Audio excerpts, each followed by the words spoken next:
Assalamualaikum warahmatullahi wabarakatuh. Kami dari kelas A720 yang beranggotakan saya Muhammad Ais Fitrianto, Hajar Krisamsyah, dan Fani Agustina. Di sini kami akan menjelaskan tentang media pembelajaran audiovisual di sekolah dasar. Simak penjelasan berikut ini. Media pembelajaran, media dalam perspektif pendidikan, merupakan salah satu instrumen yang sangat strategis dalam ikut menentukan keberhasilan proses belajar mengajar, sebab keberadaannya secara langsung dapat memberikan dinamika tersendiri terhadap peserta didik. Kata media pembelajaran berasal dari bahasa lain, yaitu medius. Secara harfiah berarti tengah, perantara atau pengantar. Media pembelajaran audiovisual merupakan media perantara yang penyerapannya melalui pandangan dan pendengaran, sehingga membangun kondisi yang dapat membuat peserta didik mampu memperoleh dan memiliki pengetahuan, keterampilan, ataupun sikap yang dipergunakan untuk membantu tercapainya tujuan belajar. Media audiovisual merupakan perpaduan audio dan visual yang apabila dipergunakan akan semakin lengkap dan optimal untuk menunjang kegiatan pembelajaran dan penyajian bahan ajar kepada peserta didik. Media ini dalam batasan tertentu dapat menggantikan peran dan tugas seorang guru. Dalam hal ini, guru tidak perlu berperan sebagai penyaji materi, tetapi sebab penyajian materi bisa digunakan oleh media, sehingga peran guru bisa beralih menjadi fasilitator belajar, yaitu memberikan kemudahan bagi peserta didik untuk belajar. Ciri-ciri karakteristik media pembelajaran audiovisual. Menurut Setia Dharma, media pembelajaran audiovisual merupakan teknologi audiovisual yang cara menghasilkan atau menyampaikan materi menggunakan mesin-mesin mekanis dan elektronik untuk menyampaikan pesan-pesan audio dan visual. Kemudian, ciri-ciri dari media audiovisual yaitu yang pertama bersifat linier, yang kedua menyajikan visual yang dinamis, yang ketiga digunakan dengan cara yang telah ditetapkan sebelumnya oleh perancang atau pembuatnya. Yang keempat, merupakan presentasi fisik dari gagasan real atau gagasan abstrak. Yang kelima, dikembangkan menurut prinsip psikologis dan kognitif. Yang keenam, berorientasi kepada guru dan dengan tingkat pelibatan interaktif murid yang rendah.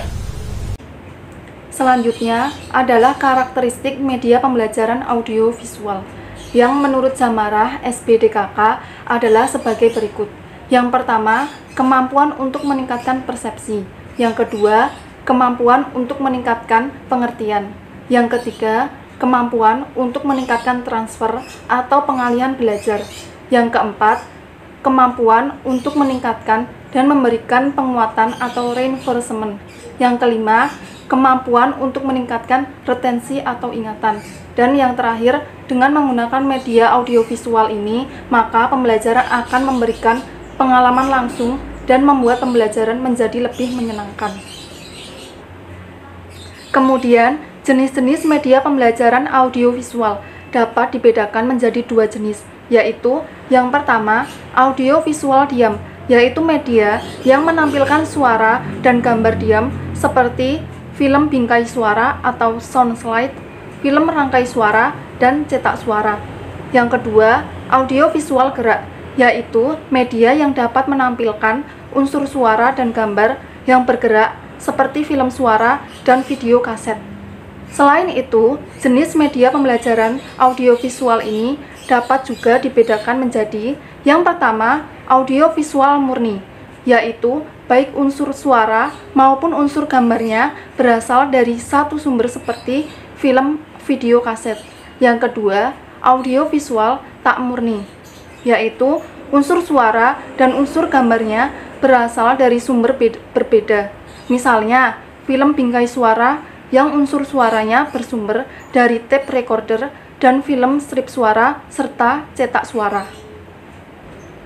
Materi selanjutnya yaitu tujuan media pembelajaran audiovisual, di mana menurut Anderson tahun 1994, media pembelajaran audiovisual memiliki tujuan sebagai berikut, Yang pertama, untuk tujuan kognitif, misalnya untuk membantu mengembangkan mitra kognitif yang menyangkut kemampuan mengenal kembali dan kemampuan memberikan rangsangan gerak dan serasi. Lalu, membantu menunjukkan serangkaian gambar diam tanpa suara sebagai media foto dan film bingkai meskipun kurang ekonomis. Selanjutnya, media untuk mengajarkan pengetahuan tentang hukum-hukum maupun prinsip-prinsip tertentu, dan dapat digunakan untuk menunjukkan contoh dan cara bersikap atau berbuat dalam suatu penampilan, khususnya yang menyangkut interaksi siswa. Yang kedua, untuk tujuan afektif, artinya sebagai media yang baik untuk menyampaikan informasi dalam matra afektif, lalu dapat menggunakan efek dan teknik sehingga dapat menjadi media yang sangat baik dalam mempengaruhi sikap dan emosi.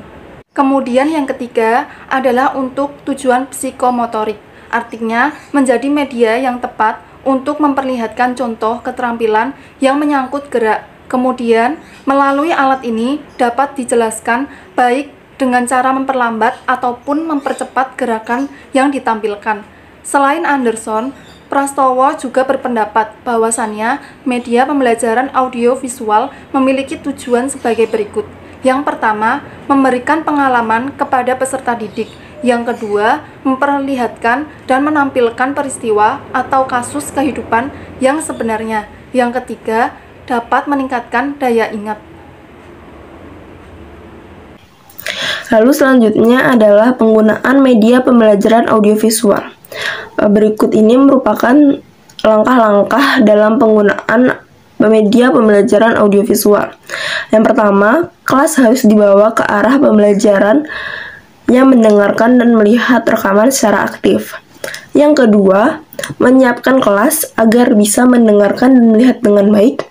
Yang ketiga, menguasai teknik penggunaan rekaman dalam berbagai pelajaran. Yang keempat, guru hendaknya sudah memahami dan mengenal isi dari rekaman yang akan disajikan.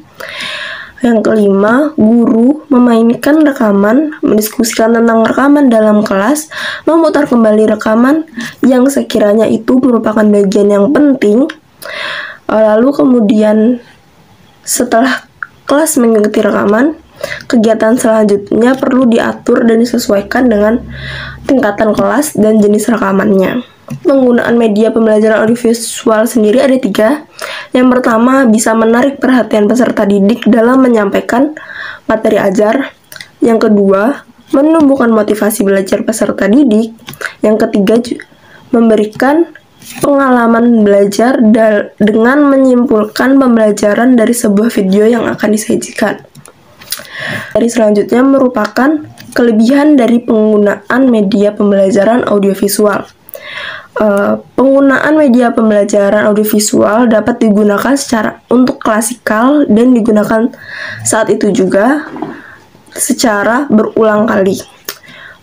Juga dapat menyajikan materi secara fisik, menyajikan objek yang bersifat berbahaya, menyajikan objek secara detail, juga tidak memerlukan ruangan gelap, dapat diperlambat dan dipercepat, menyajikan gambar dan suara, dan yang terakhir mendorong motivasi dan menanamkan sikap afektif lainnya. Selain kelebihannya, penggunaan media pembelajaran audiovisual ini juga memiliki beberapa kekurangan. Pertama, sukar untuk direvisi. Yang kedua, relatif lebih mahal. Yang ketiga juga memerlukan keahlian khusus dalam membuatnya. Yang keempat, peralatan yang disiapkan harus lengkap. Yang terakhir, penggunaan media pembelajaran audiovisual ini tidak semua yang sesuai dengan kebutuhan dan tujuan pembelajaran yang diinginkan, kecuali sudah dirancang terlebih dahulu untuk kebutuhan sendiri. Sekian presentasi dari kelompok kami, kurang lebihnya mohon maaf. Wassalamualaikum warahmatullahi wabarakatuh.